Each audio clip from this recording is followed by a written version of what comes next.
This episode of Super Pulp Science is brought to you by a whole host of creative folks that will be at the Winnipeg Comiccon October 24th and 25th and 26th, including, but not limited to, Zach Schuster, SM Biko, Scott Ford, Scott Henderson, Jonathan Ball of Stranger Fiction, Justin Curry of Chasing Artwork, GMB Kamichuk of GMB Kamichuk, Infinite Studios, Lyndon will be there. And many more. And many more. Anyway, come and see us. Winnipeg Comic-Con, October 24th to 26th at the RBC Convention Center.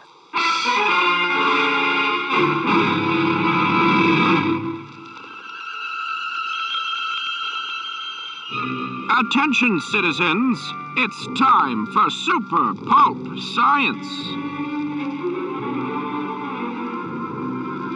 This is Super Pulp Science, where we talk about how genre gets made. I am here with the thorn to my rose, long-suffering co-host, Justin Curry, known the world over as Chasing Artwork, and producer extraordinaire, Dan Vadeboncoeur. The reason I introduced him that way, dear listener, is that I arrived to the studio with two Basic B pumpkin spice lattes in hand, one for me and one for Dan, and into a storm of negativity. Not very often do I come into the studio and Justin is ranting about something, right? And so there was a rant. And dear listener, I don't know what it was about. And when I asked, they said, well, maybe we'll save it for the podcast. So I'm looking forward because I had a great weekend in Quebec City at the Quebec Comiccon. And you spent the same weekend, the very same weekend in New York City at the New York Comic-Con.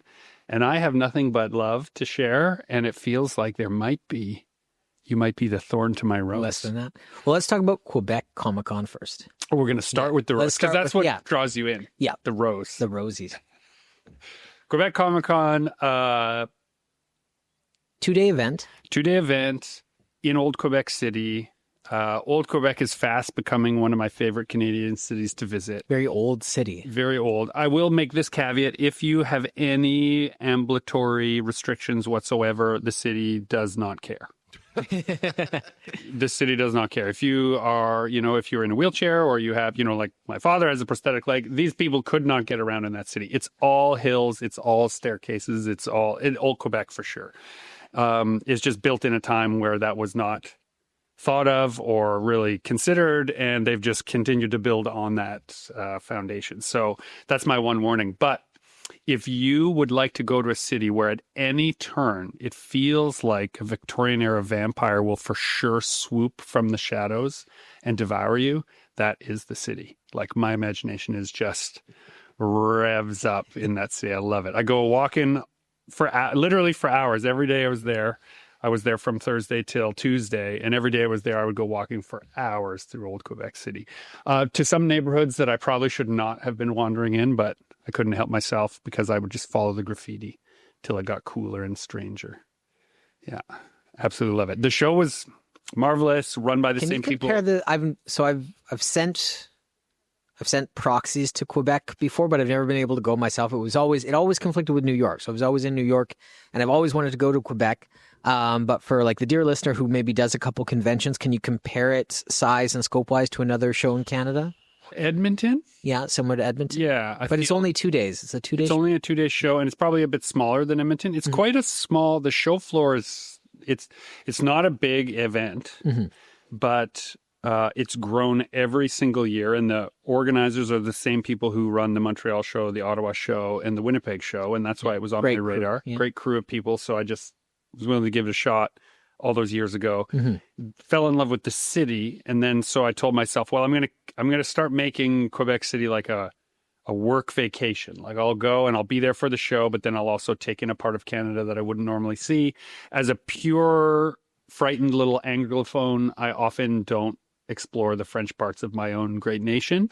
And so I had such a great experience the first few times that I'm now, hooked. Yeah, I'm not. Yeah. My ignorance is my own burden in that world, and so I just carry it with me. And I sometimes have to be patient with people who are not patient with me because they're trying to preserve a language and an identity that was erased over here in Winnipeg. So I can't blame them for wishing I could speak French. But I guess Quebec people are smarter than me, so they all have 2 or 3 languages, and most of them. So most of the people I met anyway, and so it was no trouble for them to come down to my level enough to navigate any of the vagaries. And is Quebec a book city, a print city? What were they after? Totally blown away every time I go to Quebec that my books that are printed in English or have a growing following of readers that are excited by the ways You wouldn't in which, expect that, yeah. Yeah. And I said this just before we started the show. French Canada, whatever is going on in the education system there, their library cards definitely get more use than the rest of English Canada. In my opinion, this is not a scientific study, but in my opinion, when I go to places in Canada, I often have to explain the literary origins of some of my influences to the, quote unquote, common person. And I know that my tastes are a little bit weird, but there's almost no explanation needed to the majority of people who come up to the booth in Quebec or Montreal. They've read all those old classics. They know about them. They have personal experiences with parts that made them feel certain things when they were younger or older. Many of those readers return to those classic texts as older people to challenge them a little bit differently, have read them in English and French, and so then have, questions about my relationship to the text. These are like the greatest. For a book nerd, these are my favorite kinds of conversations. So absolutely. But by sales, I would say still more heavy on the art because I have a lot of vampires in my portfolio and more since I was there last. And so literary classics and literary vampires, I'm not the only one that thinks the undead creatures of the night are lurking in the shadows. I think the people that live in that city know something. And so they are putting up little talismans. Maybe that's how I imagine it. It's like, which is their favorite vampire? There's a lot. And I will also say that the show itself, different than other ones, usually there's a lot of print artists, more print artists at Comiccons.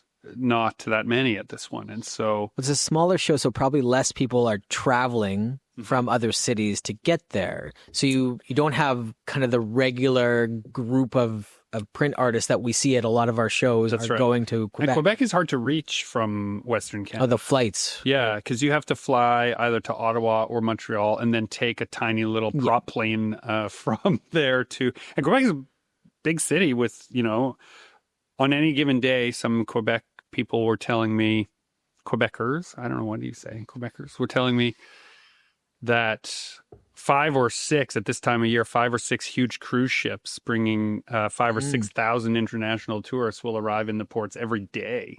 And so that surges up the hill. So they're not that interested in people arriving by plane. They have another way that tourists come there and they're happy with the way that works. And they don't want... very old school. It seems like they're very... living in the past. Come here by ship. Yeah. And speak our language. Trader goods. Right? Yeah. And so many of the archaeological / cultural / societal relics are just there to be explored. You can just go roaming across them. And I don't know what about the legalities of Quebec City, but there are so many dark drop-offs into pits.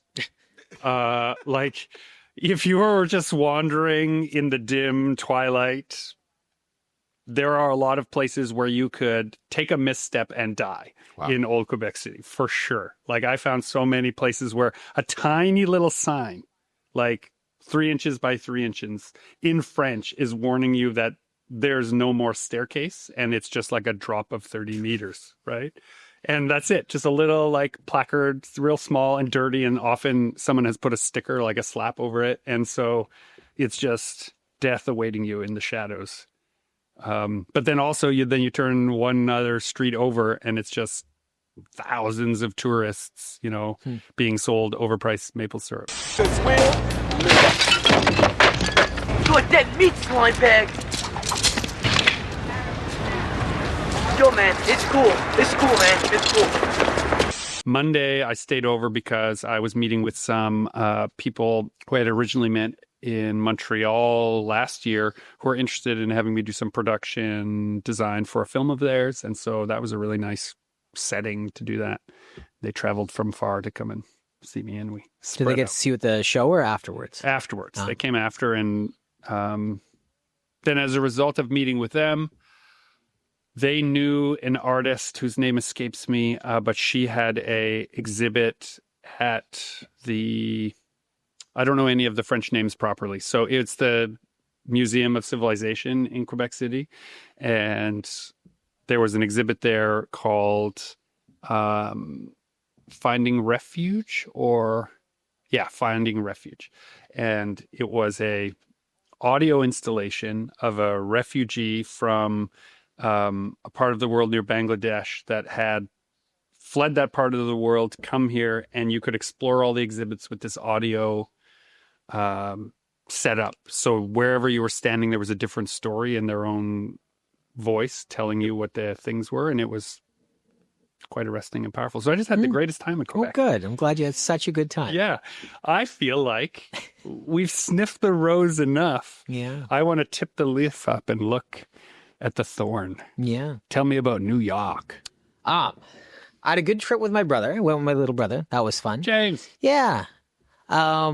So kind of to start off with New York, I've been going to that show since 2013. I missed 1 year right after COVID when it was kind of the times of if you went into the States to get back into Canada, you had to take rapid tests. And if the test came back inconclusive or whatever, you could be stuck in the States. So during that year, I missed 1 year, but I've been there every year since 2013. And we knew some people who got stuck that way, and it was like a cautionary tale for us. Yeah, for not like a day or two, but like for days. And then you had to pay like hundreds of dollars to get these rapid tests done. And it was like, just, we'll just wait it out. But I think at small shows, it's hard to have a like quote unquote bad spot. Smaller conventions, smaller trade shows, everybody walks every aisle. It's funny you say that because when I set up, I was like, oh no, I'm in a bad spot in Quebec City because I was facing away from the main area at the very last row, and my booth faced the guest row. Yeah. And the guest row can be okay. But was there a huge like chasm between you? And then it's a really wide row. And so my first thought was like, oh no, this will be a bad spot. But then the calculation, what you just said, if the show floor is small enough, people walk it twice, 3 times, and there's no bad spot. Yeah. Yeah. I totally agree with you. And I came from a show that's absolutely true. And I've said to like people before, even when you get your spot and you look at a floor plan, it's really hard to predict if this is going to be a good spot or a bad spot because floor plans versus like the reality of the floor, very, very different. We've done hundreds of conventions at this point, and every once in a while you'll have like an objectively bad spot. Yeah, dear listener may recall my story about being across from the Pizza at the Toronto Comiccon, where I was terrified it would be the worst spot ever, and it was actually fantastic. Yeah, and sometimes that's like you think, oh my god, or there's been other shows too where we were like right at the entrance, and in some cases, like you're like, "Oh, I'm such a baller! Look at me! It's gonna be perfect." But then nobody wants to stop at your booth when you're right at the entrance because okay, this is really cool, but I need to see things first, right? So they pass you by. So New York no longer lets you grandfather in; they let you kind of reapply, but it's basically at their discretion of whether or not they let you grandfather in. And so in February of this year, I started to hear murmurings about other friends getting their spots, and I hadn't gotten anything. And then in like June, I started to panic a little bit because I still hadn't gotten confirmation of my spot. Because you had applied but hadn't. Yeah, I wouldn't let you re-up at the show. You can basically re-up saying I'm interested, but you can no longer grandfather in. Now that it's a newer company, you used to be able to. May I ask though, do you put money down? No, you do not. Okay, because you used to be able to pay, yeah. And now you can't. Oh, that's you can't.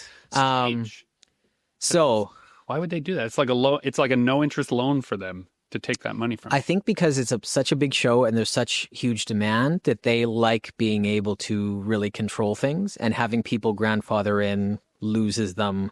This is all leading towards they want to act like an old French king and choose who pleases them. I see. Yes. So I started the process of like kind of first I emailed my old reps, but of course, big show, huge turnover. Everybody that I had dealt with in the past no longer works for New York Comiccon. The turnover for reps is pretty high there, and that's part of the frustration with big shows is you can't get a hold of anybody anymore, and anybody's email that you do have was only with the company for a year or two and is long gone. So my emails were met with this person no longer works here, or I'll get back to you in a couple months. Oh, the opposite of dealing with the Montreal or Quebec or Winnipeg. God, I love crew of people who run it and answer all the questions. Like even Fan Expo, I can get on the phone with somebody eventually and actually have a conversation, and they know who I am. Yeah. In San Diego, I actually called them this morning. I was able to talk to somebody. It was nice. New York, there's no contact happening. You're basically emailing a void and hoping somebody gets back to you eventually. Huh. So in August, I finally... America just has so much going on there. That's where they're at. It's these really big trade shows, right? They don't have to be... They don't have to care. Oh, it's so hurt. Yeah. Look at the dear listener, if you can see the pain on Justin's face. He just... Could I just bring up this? Before we started recording, you told me you got an email in which they basically said not to expect a response for 6 months or something. Yeah, like that? basically, I finally found the person to email back, and the reply was I've received your email. I will reply to it in turn, but it's going to take months because I have such a backlog of email. Just basically wait. That's not a valid excuse. So you hire more people to go through your email, something like that. That tells me you're overworked. Yeah. Right? Well, which is why I think, again, high turnover rate. Yeah, exactly. So I finally got a reply back with okay, yeah, we'll let you in. Here's your invoice. And so immediately red flags went up at the invoice because instead of I had 2 tables in a corner, I no longer had a corner. I had 2 tables. And then I was no longer in the spot that I've been in the last couple of years. I was a booth number that didn't exist on the floor map from last year. Uh-oh. Yeah. So I'm I don't know where this spot is, and I no longer have my corner. And so I replied back, can I have my spot that I grandfathered in, and can I still have my corner? But of course, I'll email you back in a couple months, basically after the show happens. So it was you pay your money or nothing, right? And so I didn't really want to miss the New York Comic-Con, and so I paid. And then finally the floor plan came out, and any big show, I would say if there's 1,000 spots out there, I would say 100 of them are really, really good spots. You're on main aisles, you've got a corner, you're in a high traffic area that people are not going to walk by once or twice, but probably multiple times, even if they're not meaning to. You're on a main thoroughfare. And then there's a couple hundred spots that are inlines, and you're probably getting good traffic and they're fine. And then I would argue that there's probably another 100 spots that are kind of sucky spots. They're on the outskirts of the traffic areas. They're poorly lit. They're not in an area that people are going unless they're making a point of going there. Nobody's happening upon these aisles that are against the walls. And that was one of the aisles. That was one of the spots I had. Oh, no.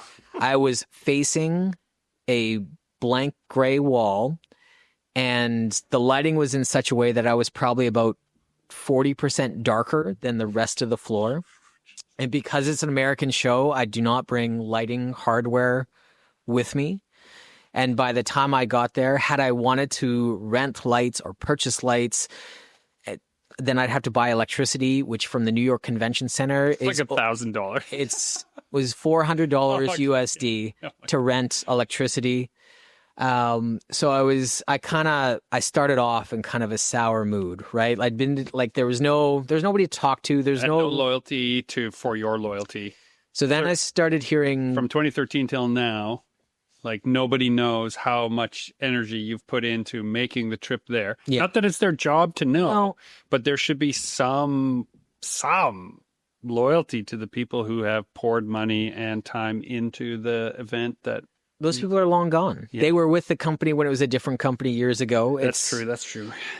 So from what I've heard on the floor, there was quite a few new, larger companies that wanted bigger booths on the floor. And so quite a few people didn't make it in at all. So I was lucky to be there even in the capacity that I was. Quite a few artists, quite a few smaller companies were given the boot to make room for these now that's bigger Justin tables. I know. The one that sees the light, sees the sparkle. Sees the sun shining. No, he's dead. Yeah, it still sucks. We got a major problem, Wayne. Shit, I can't see a damn thing.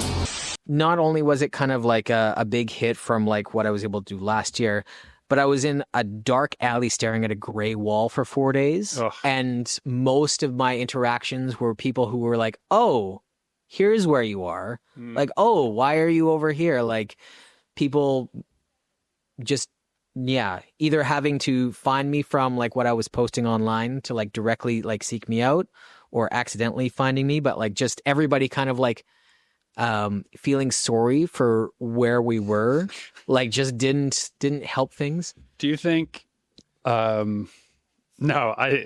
this is definitely an inflammatory leading question, but do you think it's because you were Canadian? Oh no, And there's no, been no. so much economic stuff. You don't think at all? No, they don't care. Yeah. I think, yeah, You were just an afterthought that they didn't care about. I don't know how it works with them grandfathering in. I don't know why I was picked versus another booth. When I went and looked at where my booth was last year, it was now just back storage for a Funko booth. So there wasn't, I didn't get replaced. Yeah. So brutal. So they didn't have an actual like table set up there. It was just tubs of Funkos kind of covered with black cloth. So they didn't even have like anything nice to replace it with. So many big companies set up without anything to sell, just kind of promotions, right? It's starting to felt more like a BlizzCon or some kind of like big company expo versus like a Comiccon.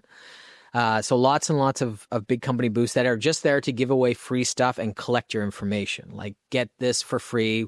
Just Free give us lanyards. yeah, exactly. Mhm. So yeah, that was kind of how the show started. And then I got there and picked up my printing, and half of my printing hadn't been finished. No. And so I contacted my printer. They were able to fix things. They sent new boxes. Still things were missing. So I had to yell at my printer a third time about printing what I had ordered. Right. And paid for. And paid for. Yeah. And that finally arrived. But yeah, it was such a, it's like when you spend too much time in like a dreary weather, it kind of affects your mood. I was in a dreary corner. And then when we got outside New York, it's rainy. It's kind of like, the appeal of New York was not there for me this year. Yeah, when New York is cloudy and rainy, it's kind of a miserable. You're just in canyons of concrete that stink and are wet when it's raining in New York. Sorry, New Yorkers, but it's true, right? But yeah, I've had so many great shows this year. I was kind of probably due like a not so great spot, a not so great experience, but it happens, right? You do enough of these, and it's not like it's the last chance, right? There's going to be other conventions. It's not like it was a one-off. Yeah. So did you and your brother bond in this adversity? No, we were just both kind of like, we're used to being busy at these shows, having interactions, having conversations, and then you have like these big lulls. It's at a lot of shows it doesn't matter, but at New York there is so much money on the line to be there, and so much logistical stress and chaos of getting everything down there, when it's not like it was worth it, but it's not like you want it to be really worth it. You put in so much time, effort, and finances, and when it's, you take huge hits on that just because somebody put you in a bad spot. Like, right. So is this your last New York for a while? I re-up for next year, and I kind of like made my plea, like, please don't put me in the corner again. Nobody puts me in the corner. It was just in the corner. But like, is the show responsible for? I think so. Let me just say this. I think a show is responsible to know that there is a dead spot, and those dead spots where financial interactions are not going to happen as often. Usually shows that are really well run or thoughtfully run will allow those to be free tables given to organizations. Okay. And clubs. Yeah. So they're like, hey, no one's going to make money here, but the club can have this spot, and then they get to be in the show. They get access to the show. People can come and interact with them, but we don't have to worry about how much traffic is there for them because it's a club booth. I feel like you got put in a club booth spot.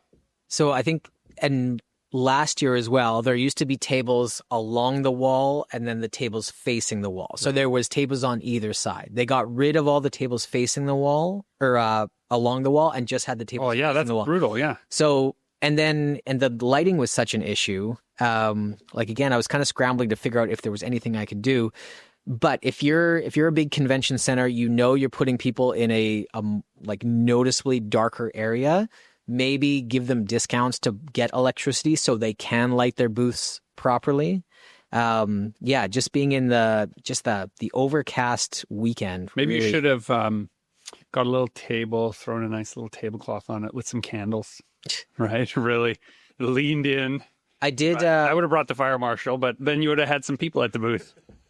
As soon as I saw my spot, I did what I think you should do, and I emailed the people like on the floor, like, is there a chance I could be moved? Has anything opened up? Like, there's always people who don't show up last minute. Right. Like, is there some shuffling that can be happened? They did reply like, nothing yet, but we'll let you know. Right. But of course, walking around the floor, there's empty tables, like, but like what recourse do you have? Yeah. Yeah. We've seen, I don't think, this is not me advocating for this behavior, but I've seen people so upset at their table location before that they just take everything and they go to the empty spots and set up and then say, do something about it. I've seen that too. Yeah. And it's not good, but it was debatable, but right. Yeah. It puts you in that feeling where it's like, okay, well, if all that's left is for me to do something, then, right, I guess I'll have to take a risk. But then you risk being thrown out of the show for being a total a-hole. So you got to avoid that, especially in New York. The Teamsters show up to help move you out. But on the balance sheet, you were like Toronto Fan Expo was so amazing. Edmonton was great. Ottawa was amazing. I've got Winnipeg coming up, which was never a bad show. Yeah. And then HalCon to end the year. I think like also kind of the real like nail in this coffin of not a great weekend was like the longest time away from my like kid. Okay, I wasn't going to bring it up until the end. That was sort of my punchline. It's like, I think what really was bugging you is that it has to be exciting and worth it to be away from a family, especially when you're new, when your family is new. Yeah. Right. And so the luster has to match the hearth glow of home because you know to be away to San Diego, right? I did. Yeah. But I like right off, it was never even a conversation. Like Darcy and I from like, the moment it came up, like New York is not a great place for a baby. Like there's no joy to be had. And like the hotel room as well, most expensive hotel room of like any convention you'll do anywhere. Yeah. And it is the smallest, crappiest hotel room because it's Manhattan where everything has been like just, everything's tiny, cramped, a little bit dirty and broken. And but more money than anywhere else in the world. It's, all those things combined, they all can't be winners. No, it's true. Your dream was tarnished a little by touching the filth of New York City. I'm in no mood for any more of your stall tactics, Miss Mason. Where is your final project? What is typical when you go to a show, a big faraway show, is usually build in, you and I both do this, build in a day ahead or a day after, to try and make something of the journey, like to try and soak something out of the city itself or the place itself. Did you do that this time around? Yeah, my little brother and I went to a Yankees game. It was a playoff game against the Blue Jays. And you know me, I don't like baseball. That's your second baseball game this year. But it's a Yankees game at the Yankee Stadium in New York. Yeah, that's an experience, right? Like even if you don't watch a second the photo you sent looked like you guys were having it was really cool. Yeah, it was something. And we rode the subway and followed the Yankees fans and went to a game where we quietly cheered for the Blue Jays because holy crap, those Yankees fans are aggressive and scary. I had a similar experience in Chicago when I would see a Cubs game, and I have to ask, okay, so you were talking about the Gold Eyes when you guys went to the Gold Eyes. Right, yeah. Okay, which is our local team here in Winnipeg. But what I've noticed about the difference between going to a Gold Eyes game and going to like a bigger MLB game is like they don't do as much shenanigans on the field. It's more serious. Like everyone's there to watch the game. Yeah. And there's not as much stuff going on to like keep you entertained. Because here in Winnipeg, we get pretty bored and they got the mascots dancing, they got t-shirt cannons, they got all kinds of stuff going on. I noticed in Chicago there's not as much of that going on. at the big game. Yeah, same thing there. Like it's serious business. Like They're yeah. there for baseball. Yeah. Right. And yeah. a playoff game, that must have been a big Yeah, deal. not too far away from us, there was Blue Jays fans like all dressed up, and like we were kind of worried for them. Like they were like, I think it's maybe when it's not the playoffs, it's a little more in good fun. But it seemed like some real hate getting tossed around. Booing the Canadian anthem, stuff like that.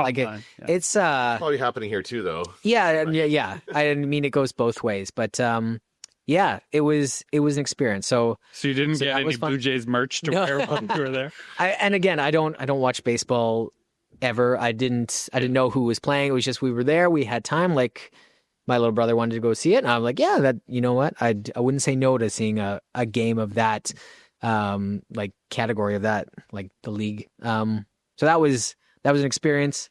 Manhattan, like there's lots of things we went to Times Square, we did all that, but again, I was kind of started off on like a bad note, and there was it never got better. So what advice, and it never got better. It never got better. This is kind of a nice moment then maybe for us to discuss. You got a bad spot. Mm-hmm. You're not having the greatest trip. You're trying to eke out whatever you can get. And yet you chose to re-up, or at least to reapply. So what is the process in your mind of not giving up on the event? Well, how come you didn't just say, well, F this place? It's hard to get through. It's expensive to stay. They're not treating you right as a customer. They're not doing any of those things. They clearly don't respect your loyalty to them. So why are you then signing up again? Is it because the turnover is going to be, you can rely on the fact that those people who suck probably are not going to be in that job next year? It'll be somebody else, and there's a chance. So I've always said that like the organizers of a convention, you really only have to deal with them at the beginning, and then they don't matter as much. It's it's the fans, the customers, like those interactions, like that's kind of what you're going for, and that's what you're hoping for. And this year I just got kind of squeezed into a place where those interactions got bottlenecked instead of readily accessible. And so for next year, I want to be a little bit more on top of it, and hopefully I have a rep that, isn't completely overburdened with requests, and try to get back to a semblance of the location that I had before. And if they're just going to try to put me in the same spot, then I think I'll probably take a year or two off. Right.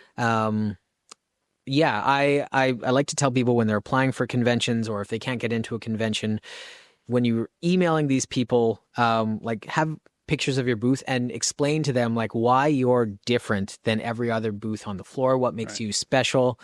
In a lot of these bigger conventions, there's so many like comic book stores that are selling the exact same Funkos and now Labubu dolls just over and over and over again, right? Like a lot of that one. Yeah, and like that's kind of my pitch is like I'm not I've self-published graphic novels. Yeah, when I first got into New York Comiccon, that was my experience. Well, they back said, then you're not like anything else we're doing. Come in. Yes, you but go those to the front of the line. conversations don't happen anymore. There is nobody to call to have that conversation with. It's a email that'll say, we'll get back to you. But don't worry, Justin. Soon you'll have an AI agent to have a very human conversation. And then I'll have my AI agent talk with their AI agent. Oh, my goodness. Yeah. One thing I will say has been happening at shows that definitely happened in Quebec is the number of people who were, 40 or older, who really wanted to know if my work was generated with artificial intelligence. Like really digging down on the questions like, hey, how did this work get made? And I'd try to explain, okay, but when you're saying that, does that mean that was a prompt? Right? No. This is like my process. And, it's in my defense, by accident, I had my sketchbooks where I was doing layouts for other things. So I was like, oh, this is the process. This is the rendering. This is how it like becomes what it is. And increasingly to people who are a little bit older than the typical Comic-Con demographic, they're all convinced everything they see is fake or has been generated. Yeah. But young people know the difference, no problem. Like, I didn't get that question from... I think young people don't care as much. No? I think they care more. Oh, okay. But they can tell the difference right now. Anyway, where we are in this single cultural pinpointed moment, they can tell the difference. And then when I would say, I also illustrated books and comics and graphic novels, very often people would, it might be a function of the language barrier, but they would go onto their phones and look me up and see that I had a storied career, and then would take more seriously the body of work. So it's kind of what you have said on other episodes, where if you're curious if something that is at a show that seems too well done, too big, too impressive, might not be all from a human author, it's really easy to see if they've been around a long time or not, right? And so since my body of work predates AI at all, I can get the pass pretty easily. What was the AI chatter at New York about? The taboo seems pretty widespread. Like everybody is like pretty against it. There was a couple people passing around like no AI buttons.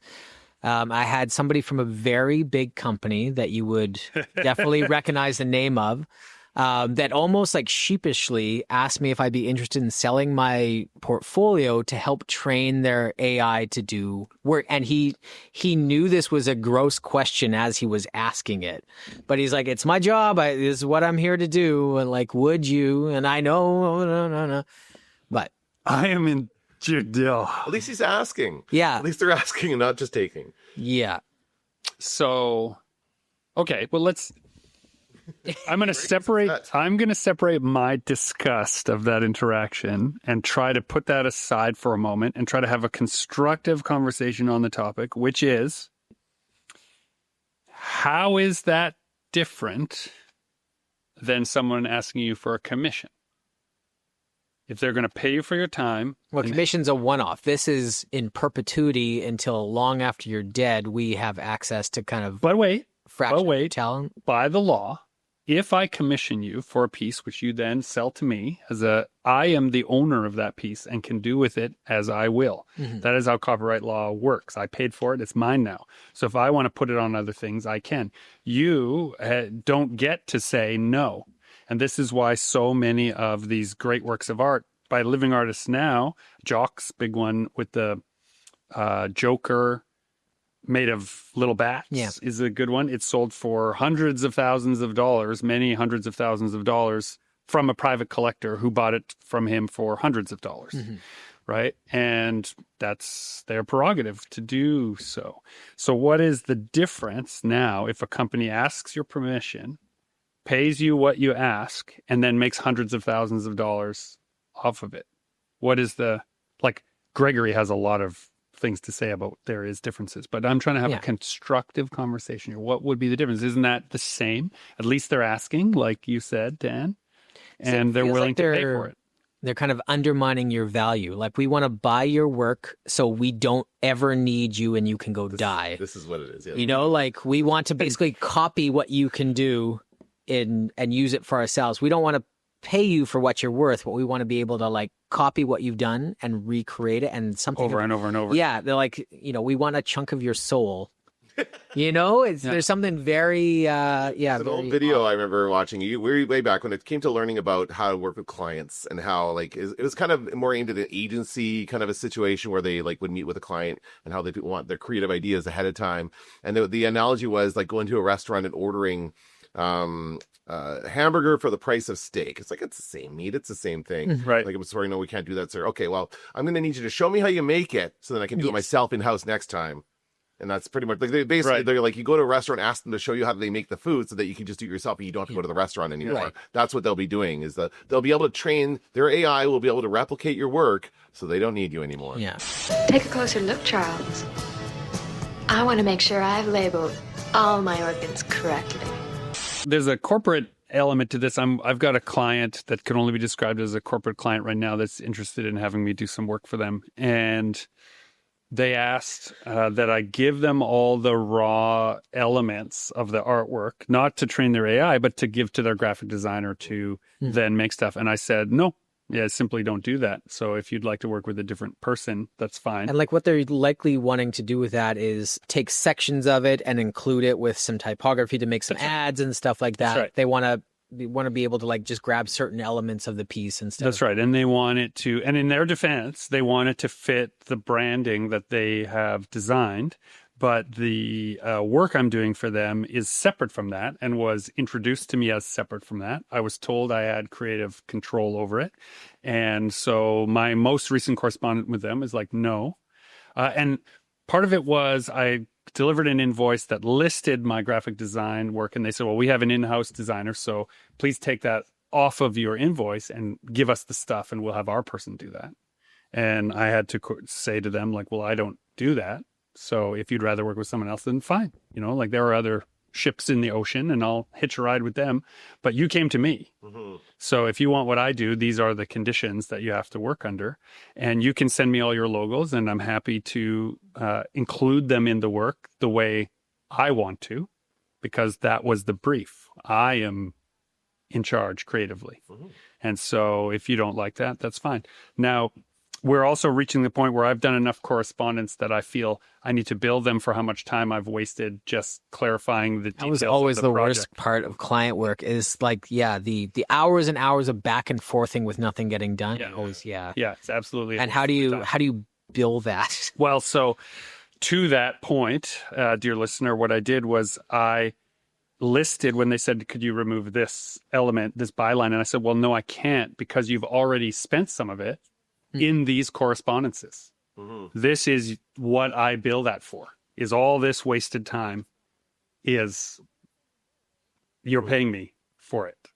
Now, the fact that you're wasting it isn't my problem, but you do have to pay for that wasted time. Mm-hmm. And so we'll see. We'll see. But in that same vein of it's big enough that they don't have to care. Right? They can very easily say, well, F you, then we'll work with somebody else. Mm-hmm. And they have enough money and time to do that. And I guess that is the risk you run, right? So what is the cost then of, like in my case, this project I think is interesting. It's a little outside my wheelhouse. And so that makes it interesting to me. And so I ask myself, what is the cost of not doing it? For me, the cost of not doing this project is quite low. So I don't mind if they say, kick rocks and go away. But what is the cost of you not being at New York Comiccon? Is there a brand cost? Is there a dream cost? Is there a personal cost to not being at the show? I think it's good for your brand that you go. I think so too. I think like even just getting into like having a presence at San Diego and New York Comic-Con like immediately puts you in a different category, right? When there's so many artists and companies that like want to do these big shows, but don't have the presence or the funds or the time or what, like they can't have a presence at these huge shows. So like me being able to say that I've been doing New York since 2013, I think is, a bit of a feather in my cap. Definitely. I got to glow up at the Quebec show by saying, oh, my studio mate's in New York this weekend and I'm at this show. We're both from Winnipeg. Yeah. Just the fact that I deigned to spend time with a person who also goes to the New York Comic-Con, like gave me a lift. Yeah. So it does have some benefit. But yeah, that being said, taking a year or two off, like I'd probably have like a bit of FOMO, but like part of me kind of wishes I had taken listened to my gut a bit more and maybe skipped this year. I want to say this. Yeah, I'm glad you brought it up because I wasn't going to bring it up unless you did. A couple of times you said, I don't think I'm going to do New York this year. Well, because I was pulling teeth to get a reply back about my grandfather and just with, little kid, I was like, okay, maybe me not being gone for a week is not a terrible thing.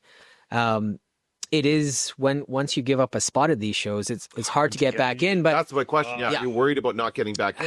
I get a little bit more with New York because they care less. Had it been New York back in like 2013, I'd be able to get it back in because I could phone a human. And plead my case. Like, here is my booth and here's why I think I should be there, and they would actually care. I don't know if that really has the same weight that it used to.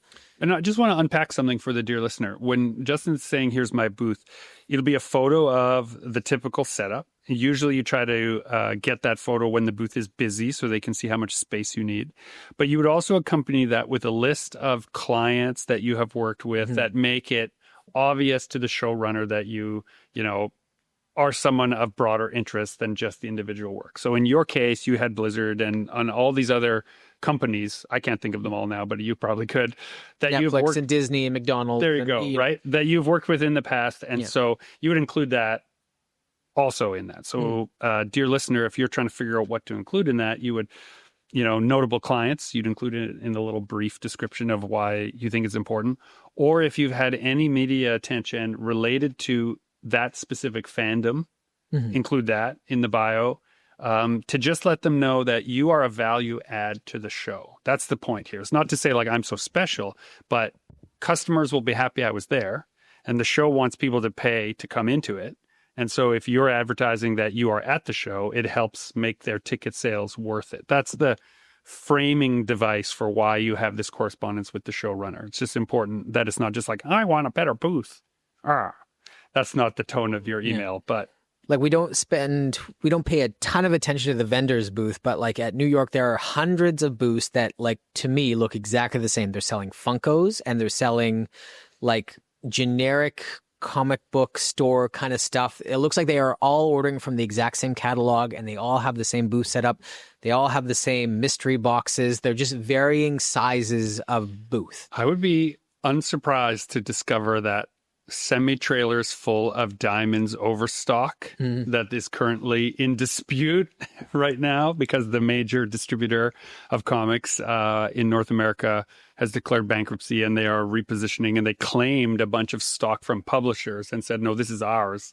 And they're selling it. They're undercutting the publishers that are selling it. I would not be surprised to know that some of those booths were part of that revenue stream recovery. And I think just to kind of like finish off my rant here is like I love the customers at New York. I love the crowds of New York. It was just, it was really not a good interaction with the people running the show, but I know that's not all their fault either, right? It's people that are new to the company, or they have so many emails and so much going on their plate. Like they can't make everybody happy. This happens at probably every large show. There's people who are unhappy with how it happened and how things went. And all you can really do is make those requests and try to plead your case of why things should be different next year for you. Like I'm not going to write angry emails and burn bridges because, I know this is nobody's fault. It just happens. Just happens. No. It just happens. The thorn is there on the rose. I will make this my impassioned plea to you that if you skip New York, come to Quebec. I do want to go. Yeah, it's always been on my list. Yeah, I believe that. I heard the lanyards were really good this year. Oh my God. Yes, dear listener, I was handed a handful of Chasing Artwork lanyards. Did you bring them back for me? I did. I brought them all back. Yes, the perfect circle. Yeah. Those lanyards came from here and they went there because Justin was the sponsor of the Artist Alley lanyards. So everyone in Artist Alley got to proudly wear Chasing artwork around their necks like a noose slowly tightening. A colorful, beautiful noose. While I was grumbling in New York. That's right. That's right. Dear listener, if you are thinking of traveling to a show, it ain't easy. It comes with all kinds of ups and downs. But I would say that what you want to do is remember that you're going to another place.